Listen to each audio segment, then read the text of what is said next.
لیکن جب ہم قرآن پڑھنا اور پڑھانا چھوڑ دیں گے تو آپ یقین کیجئے کہ اگر ہمارے بزرگوں نے ان مکاتب اور مدارس کو نہ قائم کیا ہوتا اور اس میں یہ تعلیم کا نظام نہ کیا ہوتا تو شاید آج اس مجمع میں بہت سے داڑھی والے نہ دکھائی دیتے، ٹوپی والے نہ دکھائی دیتے، اس طرح کے بچے نہ دکھائی دیتے۔ ان مدارس کی یہ خیر اور برکت ہے کہ ہمارے سماج میں اس طرح کے حفاظ تیار ہو چکے ہیں اور دن بدن تیار ہوتے ہیں، تعداد ان کی بڑھتی جاتی ہے، اور یہ ایک ایسی نعمت ہے کہ اس نعمت کا کوئی مقابلہ نہیں کر سکتا۔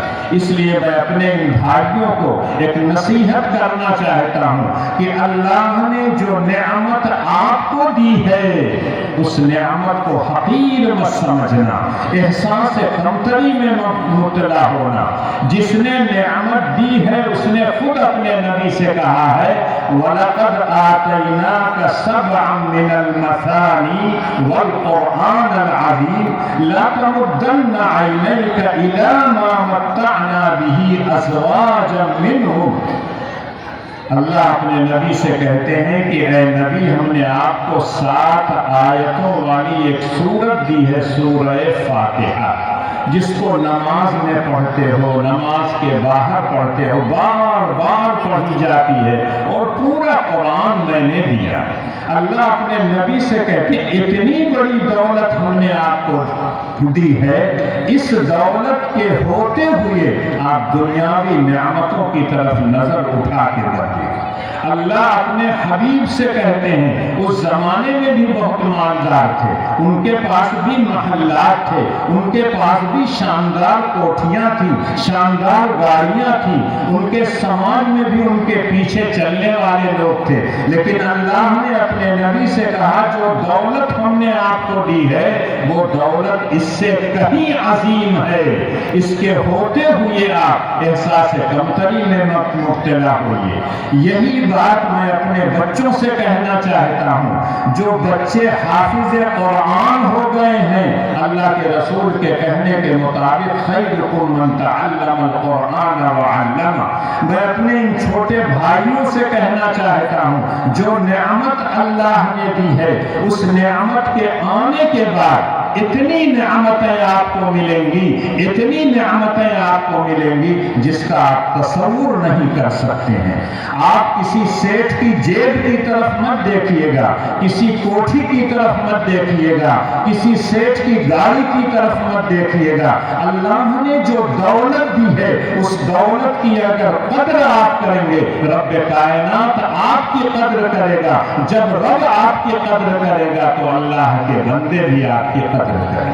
اور ابھی آپ نے اشعار وغیرہ میں سنا کہ یہ حافظ قرآن صرف اپنے لیے نہیں حافظ ہوئے، کوئی ایسی تعلیم آپ بتا دیجئے کہ پڑھتا بیٹا ہو نوازا جاتا ہو باپ کو، اگر کوئی سائنسداں بن جاتا ہے تو اس کے باپ کو کوئی انعام نہیں ملتا ہے، کوئی ڈاکٹر بن جاتا ہے تو اس کے باپ کو کوئی انعام نہیں ملتا ہے، لیکن یہ بچے جو حافظ قرآن ہوئے ہیں مار یہ کھائے ہیں، محنت انہوں نے کی ہے، اساتذہ کی ڈانٹ انہوں نے سنا ہے، لیکن ان کے والدین کو تاج پہنایا جائے گا۔ ہم نے تو ایک پگڑی معمولی دی ہے، لیکن اللہ تعالیٰ کل میدان محشر میں ان حافظوں کے والدین کو ایسا تاج پہنائیں گے جس کی روشنی سورج اور چاند سے زیادہ ہوگی۔ یقینی طور پر ان بچوں کی وجہ سے ان کے والدین کی قدر ہوگی۔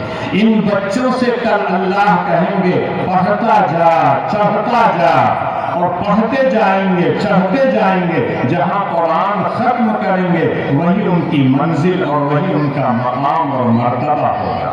اور آپ نے دیکھا ہوگا ابھی رمضان گزرا ہے، جب قرآن حافظ ختم کرتا ہے، چاہے تراویح کی نماز میں چاہے بغیر نماز کے، تو جیسے ہی سورہ ناس پڑھتے ہیں پھر شروع ہو جاتے ہیں الحمدللہ رب العالمین، اور سورہ بقرہ کی ابتدائی کچھ آیتیں پڑھتے ہیں۔ اس کا مطلب ہے قرآن کی تکمیل ہو گئی، اب پھر سے شروع کر رہے ہیں، اور قرآن ہم پڑھتے جائیں گے زندگی بھر۔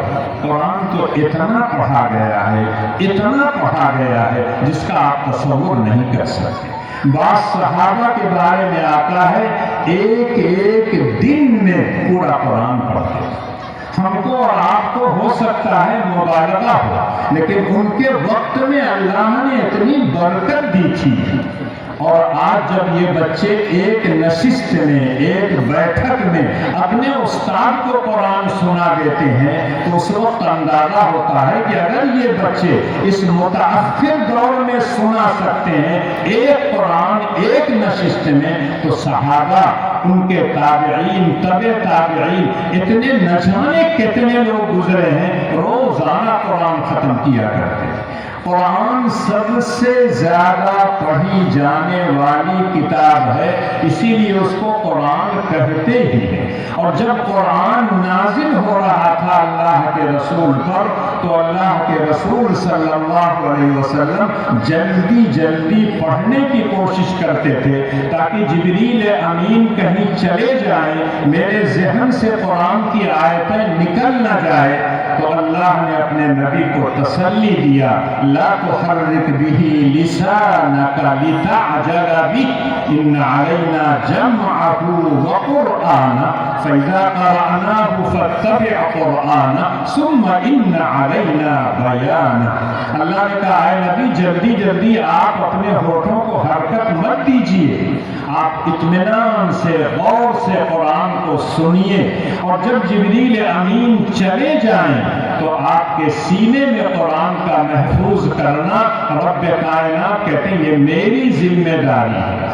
آپ کی زبان سے قرآن کو پڑھانا یہ میری ذمہ داری ہے، اور قرآن کے معانی اور مفاہیم کی وضاحت اللہ کہتے ہیں یہ میرے ذمہ ہے۔ آپ بالکل مطمئن ہو کر جب جبریل آئے تو سن لیا کیجیے۔ اس کے بعد سے اللہ کے رسول یہی کرتے تھے، اور جب جبریل چلے جاتے تھے گنے چنے کاتبین وحی تھے ان کو بلاتے، اور اللہ کے رسول کہتے ان آیتوں کو فلاں سورت میں فلاں آیت کے بعد لکھ لو، اس سورت کو فلاں سورت کے بعد لکھ لو۔ اور اسی طرح سے قرآن کریم کا مکمل نزول نبی اکرم صلی اللہ علیہ وسلم کے زمانے میں ہو چکا تھا۔ بہت سے حفاظ تھے، اور جب یہ حفاظ شہید ہونے لگے بعض غزوات میں، تو حضرت عمر رضی اللہ تعالی عنہ نے حضرت ابو بکر صدیق رضی اللہ تعالی عنہ سے کہا مختلف صحابہ کے پاس جو قرآن موجود ہے، کسی کے پاس 10 سورت، کسی کے پاس 5 سورت، کسی کے پاس 3، کسی کے پاس 15، کسی کے پاس 16، ایک کمیٹی بنا لیجئے اور سارے لوگوں سے ان تمام سورتوں کو لے کر ایک قرآن کی شکل بنا دیجئے تاکہ وہ محفوظ رہے۔ لیکن حضرت ابو بکر تیار نہیں ہو رہے تھے، جو کام اللہ کے رسول نے نہیں کیا میں کیسے کروں؟ اگر قرآن کو لکھوانا ہی ہوتا، ایک جگہ محفوظ کرنا ہوتا تو اللہ کے رسول کرائے ہوتے۔ لیکن حضرت عمر بار بار بار بار کہتے رہے، تب حضرت ابو بکر کہتے میرا سینہ کشادہ ہو گیا، مجھے شرح صدر ہو گیا کہ عمر جو کہہ رہے ہیں اس کے حساب سے مجھ کو کر لینا چاہیے۔ اور تمام صحابہ کے ہاں جو آیتیں جو سورتیں موجود تھی سب کو ملا کے قرآن جمع کیا اور وہ قرآن محفوظ رکھا۔ حضرت ابو بکر صدیق رضی اللہ تعالی عنہ کے پاس تھا، اس کے بعد حضرت عمر رضی اللہ تعالی عنہ کے پاس پاس رہا۔ حضرت عمر کے انتقال کے بعد حضرت حفصہ جو ان کی بیٹی تھی، ازواج مطہرات میں سے تھی، ان کے پاس چلا گیا۔ پھر جب حضرت عثمان غنی کا زمانہ آیا، دوسری قومیں اسلام میں داخل ہو گئیں، سب کا لب و لہجہ الگ تھا، سب کی زبان الگ تھی، سب کے قرآن پڑھنے کا انداز الگ تھا، تو پھر ایک مرتبہ مشورہ ہوا کہ سارے لوگوں کو اکٹھا کر کے قرآن کا ایک ایسا نسخہ تیار کیا جائے جو اخیر تک چلے۔ اور اس کے بعد حضرت عثمان غنی نے ایک کمیٹی بنائی، باقاعدہ تمام صحابہ سے لیا گیا، اور جو حضرت ابو بکر نے جمع کیا تھا اس کو ملا کر 4-5 نسخے تیار کیے گئے، اور بڑے بڑے شہروں میں کیا ہے منتقل کر دیا گیا۔ اور اسی کے اعتبار سے قرآن کا ایک ایک لفظ نہیں محفوظ ہے، بلکہ اس کا رسم الخط بھی محفوظ ہے۔ کہیں الف لکھا جاتا ہے، پڑھا نہیں جاتا ہے۔ اور قرآن کو کیسے پڑھا جائے؟ اللہ کے رسول کو جبریل نے پڑھایا، اللہ کے رسول نے صحابہ کو پڑھایا، صحابہ نے تابعین کو پڑھایا، تابعین تبع تابعین کو، اور یہ قیامت تک سلسلہ چلتا رہے گا۔ مکے میں قرآن پڑھا جائے، انڈونیشیا میں پڑھا جائے، جاپان میں پڑھا جائے، افریقہ کے صحرا میں پڑھا جائے، ہندوستان کی چھوٹی چھوٹی بستیوں میں پڑھا جائے، قرآن پڑھنے کا انداز وہی ہوگا جو اللہ کے رسول نے اپنے صحابہ کو سکھلایا۔ اور یہی وجہ ہے کہ قرآن پڑھنے کے اصول اور ضابطے ہیں، جن کی زبان ہوتی ہے ان کو قواعد معلوم نہ ہو تب بھی صحیح بولتے ہیں۔ ہم لوگ اردو بولتے ہیں، بہت سے لوگ جو دوسری زبان سے آتے ہیں تو ان کو بعض مذکر اور مؤنث بتانا مشکل ہو۔ گدہی مؤنث، گدھا مذکر ہے، لیکن جب دہی آتی ہے تو کہتے ہیں دہی کھٹا۔ یہ زبان کا جانتا ہے، دوسرا نہیں۔ دوسرا تو دیکھے گا گدہی میں ہاں موجود ہے یا موجود ہے، اسی طرح سے دہی میں اس کو بھی مؤنث پڑھا۔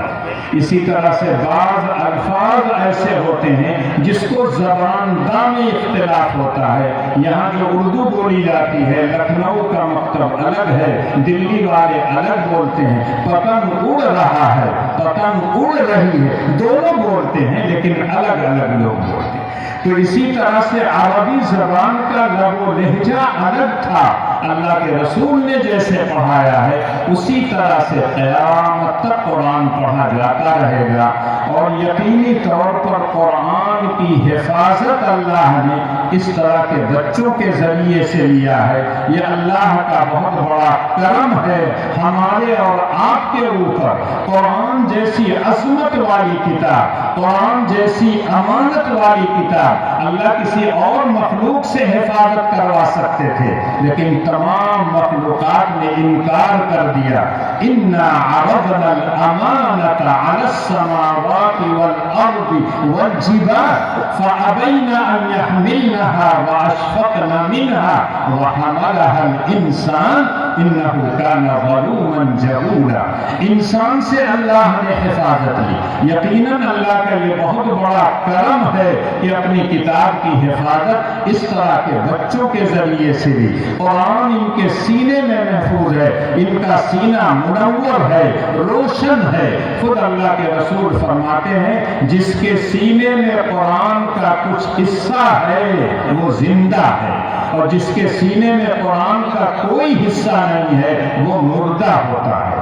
آج بھی جو مکاتب یہ چلتے ہیں جس میں قرآن ناظرہ پڑھایا جاتا ہے، حفظ پڑھایا جاتا ہے، میں سبرہٹ کا رہنے والا ہوں، جامعہ فاروقیہ اب ہو گیا، وہاں مدرسہ فاروقیہ مکتب چلتا تھا، پورے علاقے کے لوگ آتے تھے۔ خود میرے بہت سے ساتھی ہیں جو علی گڑھ میں ہیں، پروفیسر ہیں، کوئی ڈاکٹر ہے، کوئی انجینئر ہے، جب وہ آتے ہیں اور ملاقات کرتے ہیں بلا تکلف یہ کہتے ہیں کہ بھائی جو جو فاروقیہ میں ہم نے قرآن پڑھا تھا، فاروقیہ میں جو دعائیں یاد کی تھی، جو ہمارے اساتذہ نے نماز پڑھائی تھی مکتب میں، اتنی صورتیں ہم کو یاد ہیں اور اس کے بعد سے کوئی صورت ہم کو یاد نہیں۔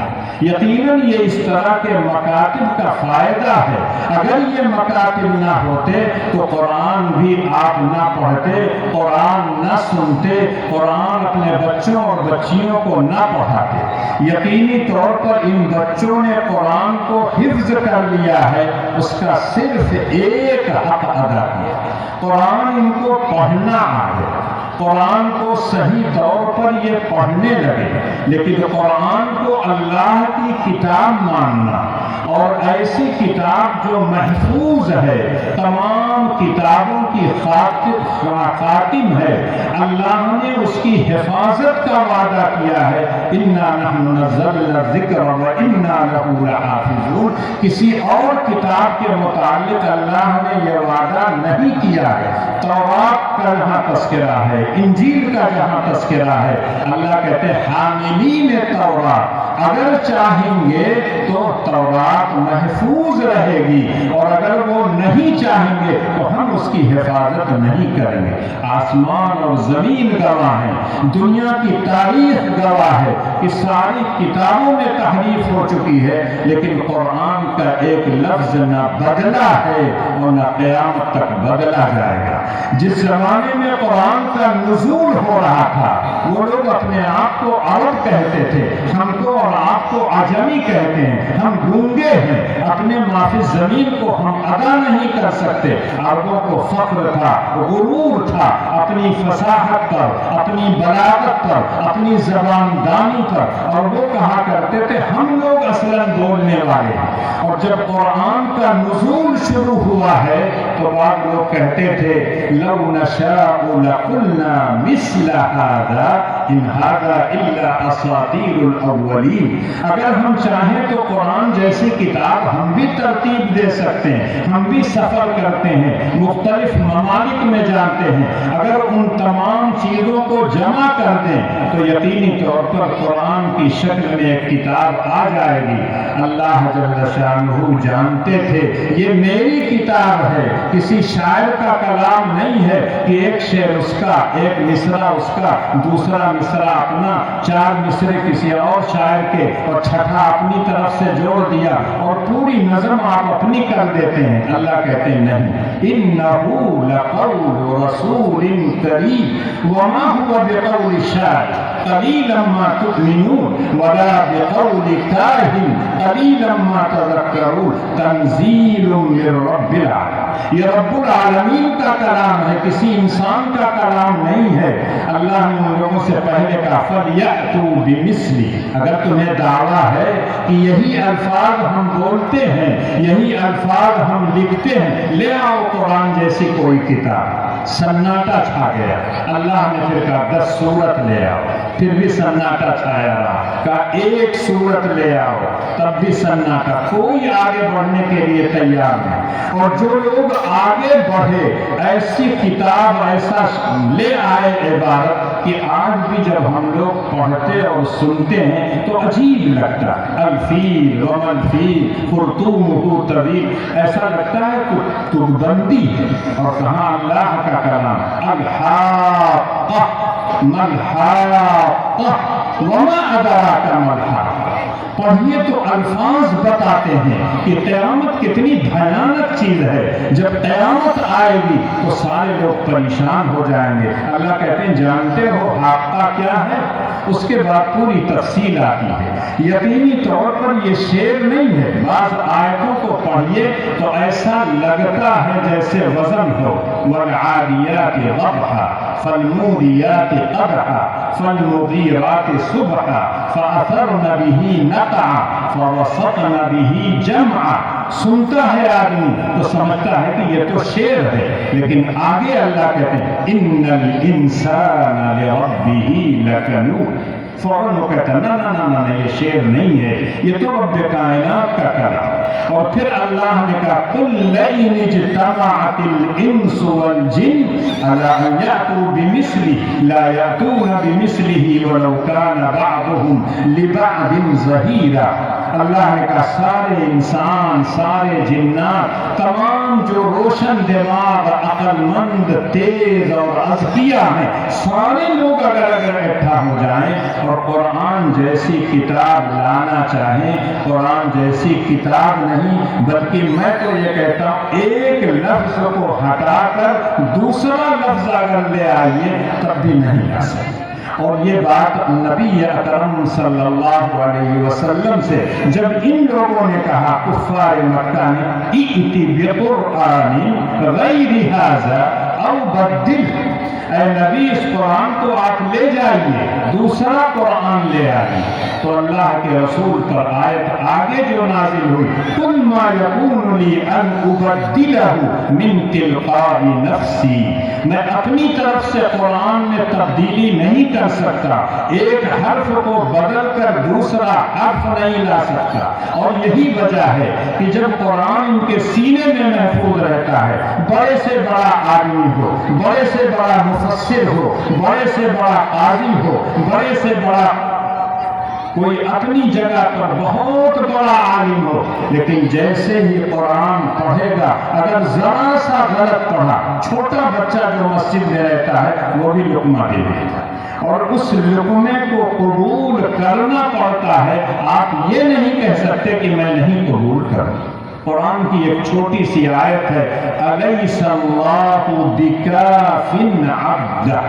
جو لوگ عربی گرامر جانتے ہیں وہ جانتے ہیں اگر اس با کو حذف کر دیا جائے اور یوں کہا جائے الیس اللہ کافیا عبدہ تب بھی معنی وہی ہے، لیکن با کے بڑھانے کی وجہ سے جو تاکید کا معنی پایا جاتا ہے وہ با کے حذف کرنے کے بعد نہیں ہوتا۔ یقینی طور پر اللہ کا یہ کلام پورا کا پورا محفوظ ہے، قیامت تک محفوظ رہے گا۔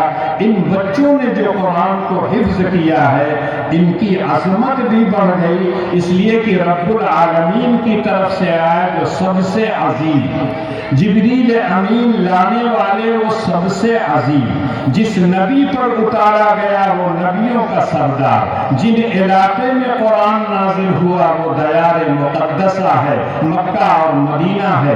یقینی طور پر جن بچوں کے سینے میں محفوظ ہوگا وہ بھی عظیم ہوں گے، عظمت ان کے قدموں کے نیچے ہے، بس شرط صرف یہ ہے کہ وہ قرآن کی عظمت کو سمجھیں۔ ابھی تک ہو سکتا ہے کہ ان کا نام لیا جاتا رہا ہو، بلال یا جو بھی نام رہا ہو، لیکن اب کہا جائے گا حافظ بلال۔ اور یہ لفظ حافظ جو کہا جاتا ہے اس کا مطلب ہے تمہارے سینے میں قرآن محفوظ ہے۔ آج آپ کے سامنے ان کے سروں پر پگڑی باندھی گئی ہے، یہ اس بات کی شہادت اور گواہی ہے کہ یہ بچے اپنے سینے میں قرآن محفوظ کر لیے ہیں، لیکن اس کا یہ مطلب ہرگز نہیں ہے کہ آج پگڑی بن گئی اب یہ جب تک زندہ رہیں گے حافظ قرآن رہیں گے، نہیں، جب تک قرآن پڑھتے رہیں گے، اس کا مذاکرہ کرتے رہیں گے، نماز میں نماز کے باہر سناتے رہیں گے، سنتے رہیں گے، تب تک ان کے سینے میں قرآن محفوظ رہے گا۔ تاجدار مدینہ سرکار دو عالم صلی اللہ علیہ وسلم کہا کرتے تھے کہ قرآن کو بار بار پڑھا کر، اس لیے کہ اگر پڑھنے میں کوتاہی برتو گے، سستی برتو گے تو اللہ کے رسول نے مثال دے کے سمجھایا کہ اونٹ کو اگر پیر میں رسی باندھ دیجئے تو جہاں باندھا جائے گا وہی رہے گا، کہیں جائے گا نہیں، لیکن اگر اس رسی کو کھول دیجئے تو نہ جانے کہاں جائے گا۔ قرآن حفظ کرنے میں بہت آسان ہے، اتنی آسانی سے کوئی کتاب حفظ نہیں ہوتی۔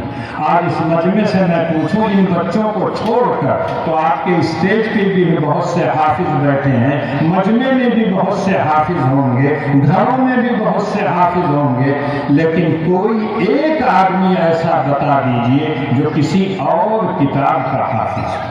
بہت سے لوگ کہتے ہیں شعر پڑھنا، شعر یاد کرنا بڑا آسان کام ہے، لیکن حالی کی ایک چھوٹی سی کتاب ہے مسدس حالی، کہیں کہیں مکتب میں پڑھائی جاتی ہے۔ اگر اس مجمع سے ابھی پوچھا جائے کہ کس کو مسدس حالی یاد ہے تو بڑے بڑے شعراء جو شعر کہتے ہیں، اپنا شعر تو ہو سکتا ہے پڑھ دیں لیکن اس کتاب کے حافظ نہیں کہلائے۔ لیکن اگر پوچھا جائے کہ قرآن کا کون کون حافظ ہے تو ابھی سینکڑوں ہاتھ اٹھ جائیں گے کہ میں قرآن کا حافظ ہوں۔ یقینی طور پر یہ بہت بڑی دولت ہے، اور یہ دولت جس گھر میں جاتی ہے نہ جانے کتنی نعمتیں لے کے آتی۔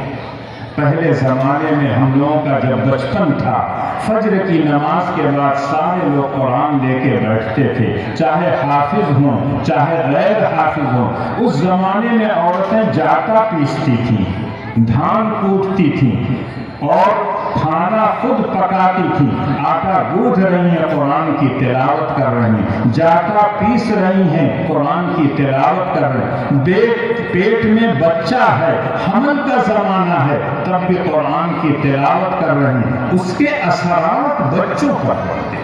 آج افسوس سے کہنا پڑتا ہے ہم اپنے گھروں کو بنانے کے لیے 7 سمندر پار جاتے ہیں، لیکن آج ہمارے گھر ویران ہیں۔ بہت سی عورتیں اپنے بچوں کو دودھ پلاتی ہیں، شیشی میں دودھ بھریں گی، خود موبائل دیکھ رہی ہیں، اور شیشی پتہ چلا بلی کے منہ میں پکڑا دیا اور بلی دودھ پی کے پیٹ بھر چکی، بچہ اسی طرح سے روتا ہے۔ اور وہ نہ جانے کیسے کیسے کام کرتی ہیں۔ موبائل میں کوئی اچھی چیز بھی آتی ہے لیکن زیادہ تر لوگ خراب اور گندی چیزوں کو دیکھتے ہیں۔ اس لیے میں اپنے ان بچوں سے کہنا چاہتا ہوں کہ قرآن تمہارے سینے میں محفوظ ہے، چلتے پھرتے اٹھتے بیٹھتے ہر وقت قرآن کی تلاوت کرو، ایک ایک لفظ پر 10 نیکیاں ملتی ہیں۔ قرآن پڑھنے سے دل منور ہوتا ہے، نہ جانے اللہ تعالیٰ کتنی نعمتوں سے اس کو نوازتے ہیں۔ آج لوگ کہتے ہیں حافظ قرآن کا ذہن بہت تیز ہوتا ہے، اس لیے لوگوں نے حفظ فرض شروع کر دی کہ حافظ ہو جائے، 2 سال 3 سال میں اس کو ہائی اسکول کا امتحان دلا دیا جائے، انٹر کا امتحان دیا جائے، ڈاکٹر بن جائے، انجینئر بن جائے، لیکن وہ بچہ پھر قرآن کو محفوظ نہیں کر رہا ہے، قرآن کو پھر بھول جاتا ہے۔ ایک ڈاکٹر جب بن جائے گا تو اپنی ڈاکٹری کی مصروفیت میں لگ جاتا ہے، تلاوت نہیں کرتے الا ماشاء اللہ۔ بہت سے ڈاکٹر ڈاکٹری کر رہے، عمر اچھی خاصی ہو گئی تھی، اس کے بعد حافظ بنے۔ قرآن تو اتنا آسان ہے یاد کرنے میں، بہت سے لوگوں نے 1 ہفتے میں قرآن کے حافظ ہوئے۔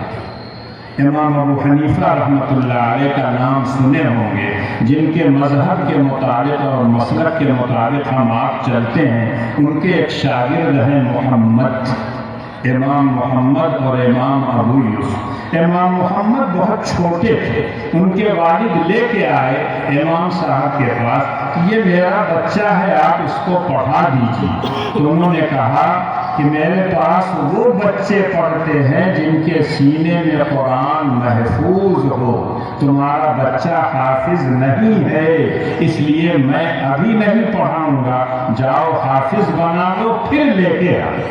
1 ہفتے کے بعد پھر لے کے آئے تو امام صاحب نے کہا بھائی کہا تھا نا حافظ بنا کے لے آؤ تب میں پڑھاؤں گا۔ کہا اس بچے نے 1 ہفتے میں پورا قرآن حفظ کر دیا۔ مولانا قاسم نعمتوی رحمۃ اللہ علیہ جو بانی دارالعلوم دیوبند ہیں، ان کے بارے میں آتا ہے کہ حج کے لیے جا رہے تھے۔ اس زمانے میں پانی کے جہاز سے لوگ جاتے تھے، 1 مہینہ لگ جاتا تھا، 1.5 مہینہ لگ جاتا تھا۔ کہتے ہیں جس جہاز سے جا رہے تھے مولانا، اس میں کوئی حافظ نہیں تھا، رمضان کا دن تھا، جب رمضان آیا تو ایک دن تو لوگوں نے تراویح پڑھا علم تعالیٰ سے ادھر ادھر کی صورتوں سے.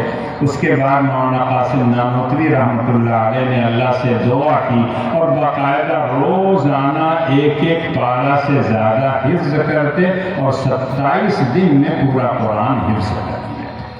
آج بھی جب دیکھیے چھوٹے چھوٹے بچے 9 سال کے 10 سال کے اور قرآن ان کو اتنا اچھا یاد ہو رہا ہے کہ پورا بتا سکتے ہیں کس پارے کی آیت ہے، کس رکوع میں ہے، منزل کون سی ہے، پہلا صفحہ جو شروع ہوتا ہے کس آیت سے ختم ہوتا ہے، کس آیت پر، نہ جانے کیسے کیسے حافظے ان کے ذہن میں محفوظ رہے. اب اس کی وجہ سے لوگ کہتے ہیں اگر اتنا بچہ پورا قرآن 30 پارہ اپنے سینے میں محفوظ رکھ سکتا ہے تو دوسرے علوم تو آسانی سے وہ حفظ کر سکتا ہے، آسانی سے اس کو پڑھ سکتا ہے، اس میں کوئی شک نہیں. لیکن قرآن کو ڈاکٹر بننے کا ذریعہ نہ بنے.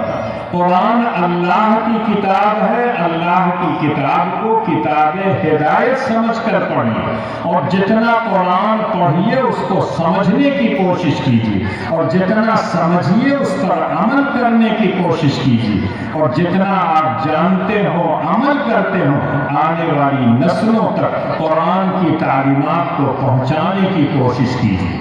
اور یہی وجہ ہے کہ اپنے جو اکابر گزرے ہیں، شیخ الہند رحمۃ اللہ علیہ دارالعلوم کے پہلے صدر جو مالٹا کی جیل میں رہے ایک زمانے تک، جب وہاں سے آئے ہیں تو اپنے تمام شاگردوں کو بلایا اور کہا میں تم کو ایک نصیحت کرنا چاہتا ہوں. سارے لوگ دنگ تھے کہ یہ بوڑھا آدمی جو جیل کی کوٹھری سے آیا ہے اور ان کے بڑے بڑے شاگرد، شیخ الہند کے بڑے بڑے شاگرد شیخ الاسلام مولانا حسین احمد مدنی، مولانا شبیر عثمانی، علامہ انور شاہ کشمیری رحمۃ اللہ علیہ، جو ایک مرتبہ کسی چیز کو دیکھ لیتے تھے 40 سال تک ان کو ہو بہو یاد رہتی تھی. جب سب لوگ اکٹھا ہو گئے تو کہا مالٹا کی جیل کی تنہائیوں میں دن اور رات میں غور کرتا تھا کہ مسلمانوں کی صفوں میں آخر اتنا انتشار کیوں ہے. جو مسلمان بلندی تک اور عزت والے تھے وہ اتنا پستی میں کیوں چلے گئے ہیں. تو انہوں نے کہا کہ میں تم کو 2 باتوں کی نصیحت کرتا ہوں. قرآن سے اپنا رشتہ جوڑو تو تم کو اللہ تعالیٰ پھر بلندی عطا کریں گے. اللہ کے رسول کا ارشاد ہے ان اللہ یرفع بہ، بس ٹھیک، ان اللہ یرفع بہذا الکتاب اقواما ویضع بہ آخرین. یہی کتاب ہے جس کے پڑھنے پڑھانے اس پر عمل کرنے والوں کو اللہ سربلندی عطا کرتے ہیں اور جو لوگ اس کی قدر نہیں کرتے اللہ ان کو پستی میں. اور دوسری نصیحت کی تھی اپنی صفوں میں اتحاد پیدا کرو. آج ہمارے صفوں میں اتنا انتشار ہے، اتنا انتشار ہے کہ اس کہنے کی بات نہیں. گھروں میں، محلے میں، گاؤں میں، ہر جگہ انتشار ہی انتشار ہے. اس لیے اللہ جل شانہ جس نعمت سے ان بچوں کو نوازا ہے میں ان بچوں کو بھی مبارکباد دیتا ہوں. ان کے اساتذہ کو بھی میں مبارکباد دیتا ہوں. جس مدرسے میں انہوں نے پڑھا ہے اس مدرسے کے ذمہ داروں کو، ان مدرسوں کے تعاون کرنے والوں کو میں مبارکباد دیتا ہوں. ان کے ماں باپ کو، ان کے ذمہ داروں کو بھی میں مبارکباد دیتا ہوں اور کہنا چاہتا ہوں کہ آپ ان کی قدر کیجئے. ہم لوگ جب حافظ ہوئے تھے جب بیٹھتے تو پہلے چارپائیوں میں سرہانہ اور پایتانہ ہوتا تھا. پایتانے بیٹھنے لگتے چھوٹے ہونے کی وجہ سے تو بڑے بوڑھے کہتے نہیں تم سرہانے بیٹھو، تمہارے سینے میں قرآن ہے. ہم عمر میں بڑے ہیں لیکن مقام اور مرتبے کے اعتبار سے تم بڑے ہو. یہ بچے آج آپ کو بہت معمولی نظر آ رہے ہوں گے لیکن جب ایک ایک نیکی کے لیے ترسیں گے لوگ، جنت میں جانے کے لیے جن کے لیے جہنم واجب ہو چکی ہوگی، 10 آدمیوں کی یہ سفارش کرے. بچپن میں سنتا تھا، بڑے بوڑھے کہتے تھے بیٹا یاد رکھنا، تو ہماری سمجھ میں نہیں آتا تھا لیکن جب یہ حدیث پڑھا تب سمجھ میں آیا کہ وہ لوگ کہتے تھے اس روز یاد رکھنا. جب ایک ایک نیکی کے لیے لوگ ترسیں گے تو ہماری سفارش کر دینا۔ اور ایک میں نے حدیث پڑھی تھی کہ قرآن پڑھا کرو، اس لیے کہ قرآن تمہارے لیے کل قیامت میں سفارشی بن کر آئے گا۔ دو باتیں اور مجھ کو آپ سے کہنی ہے جلسے کے متعلق۔ ایک تو یہ کہ جو ٹائم دیجئے اس ٹائم کے مطابق باقاعدہ شروع کر دیجئے، اور جتنا ٹائم ہو اسی کے مطابق جو ہوں بولنے والے ان کو ٹائم دے دیا کیجئے، تو پھر کان میں کہنے کی ضرورت نہیں پڑے گی کہ وقت ہو چکا۔ دوسری چیز یہ ہے کہ اتنا بڑا ادارہ، ساری عمارتیں بنی ہوئی ہیں، استنجا خانہ ہر محلہ، ہم جیسے عمر کے لوگ جو 2 گھنٹہ 2.5 گھنٹہ مسلسل نہیں بیٹھ سکتے ہیں، پیشاب کی ضرورت پڑتی ہے، اب ان کو پورا گھوم گھام کے وہاں تک جائے۔ تو اس لیے یہاں قریب میں کہیں جگہ دیکھ کے اسلم بھائی سے میں کہنا چاہتا ہوں 1-2 پیشاب خانہ بنوا دیجئے، تاکہ اس طرح کے موقع پر جب اس طرح کے لوگ آئیں تو ان کو اتنا لمبا جانا نہ پڑے، اور وہ بہت معمولی کام ہے، جگہ ماشاءاللہ آپ کے پاس اچھا خاصا ہے۔ تو اس لیے میں پھر سے ان تمام بچوں کو، ادارے کے ذمہ داروں کو اور گاؤں کے لوگوں کو مبارکباد دیتا ہوں، اور سب کے لیے دعا کرتا ہوں کہ اللہ تعالی ہم سب کو چین اور سکون کی زندگی نصیب فرمائے۔ ہاتھ اٹھائیے، دعا کر لیجیے۔ اللہ لا الہ الا هو الحی القیوم، الف لام میم، اللہ لا الہ الا هو الحی القیوم، وعنت الوجوہ للحی القیوم، لا الہ الا انت سبحانک انی کنت من الظالمین، یا احد الصمد الذی لم یلد ولم یولد ولم یکن له کفوا احد، یا ارحم الراحمین، ظلمنا انفسنا وان لم تغفر لنا وترحمنا لنکونن من الخاسرین۔ اے اللہ تو غفور ہے، رحیم ہے، کریم ہے، اے اللہ تو کریم ہے، کرم کا معاملہ فرما، اے اللہ تو غفور ہے، ہماری گناہوں کو بخش دے، اے اللہ تیرے سامنے ہم گناہوں کی گٹھلی لے کر حاضر ہیں، ہم خطاکار ہیں، سیاہکار ہیں، بدکار ہیں، لیکن تیرے نام لیوا ہیں، اے اللہ تو اس نام کی لاج رکھ لے، اے اللہ ہم کوتاہیاں دن میں بھی کرتے ہیں، رات میں بھی کرتے ہیں، بڑے بڑے گناہ بھی کرتے ہیں، چھوٹے گناہ بھی کرتے ہیں، اے اللہ جان بوجھ کر بھی کرتے ہیں اور انجان میں، اے رب کریم تو ہم سے زیادہ ہمارے گناہوں کو، ہماری لفظشوں کو جانتا ہے، اے رب کریم تو ہماری لفظشوں کو معاف فرما دے، اے رب کریم جن بچوں نے قرآن کو حفظ کیا ہے، اے اللہ قرآن کی دولت کی قدر کرنے کی ان کو توفیق عنایت فرما، زیادہ سے زیادہ تلاوت کریں، اس کو سمجھنے کی کوشش کریں، جتنا سمجھتے ہو اس پر عمل کرنے کی کوشش کریں، اور جو قرآن کی تعلیمات ہے آنے والی نسلوں تک پہنچانے کی کوشش کریں، چاہے ہم مدارس میں ہو، مساجد میں ہو، گھروں میں ہو، قرآن کی تلاوت ہم کو کرنا چاہیے۔ جہاں قرآن کی تلاوت ہوتی ہے شیطان نہیں رہتا ہے، اللہ کی طرف سے برکت اور چین اور سکون نازل ہوتا ہے۔ آج ہمارے گھروں میں بے چینی، طرح طرح کی پریشانیاں ہیں، اس لیے کہ قرآن کی تلاوت ہم نے چھوڑ دیا ہے۔ قرآن سے وابستگی جو ہماری جتنی زیادہ ہوگی، اللہ تعالیٰ اتنا ہی چین اور سکون نصیب فرمائیں گے۔ اے اللہ تیرے قرآن کی حفاظت میں جو لوگ لگے ہیں، جیسے بھی لگے ہوئے ہوں، اللہ تعالیٰ تو ان کی حفاظت فرما۔ اگر تم نے اپنی کتاب کی حفاظت کا وعدہ کیا ہے، جو تیری کتاب کی حفاظت میں لگے ہوئے ہیں، چاہے اساتذہ ہوں، چاہے بچے ہوں، چاہے اس طرح کے مدارس کے چلانے والے، اے اللہ تو ان تمام کی حفاظت فرما، تمام شرور و فتن سے محفوظ فرما۔ اے اللہ جو ہم میں بیمار ہیں تو ان کو شفاء کاملہ عاجلہ عطا فرما، جو پریشان حال ہیں ان کی پریشانیوں کو دور فرما۔ اے اللہ جو قرض مقروض ہیں ان کے قرض کی ادائیگی کا بندوبست فرما۔ اے رب کریم ہم نے قرآن کی اس طرح سے قدر نہیں کی ہے جیسا اس کی قدر کرنے کا حق ہے، اے اللہ ہمیں اس کی قدر کرنے کی توفیق اور ہمت عطا فرما۔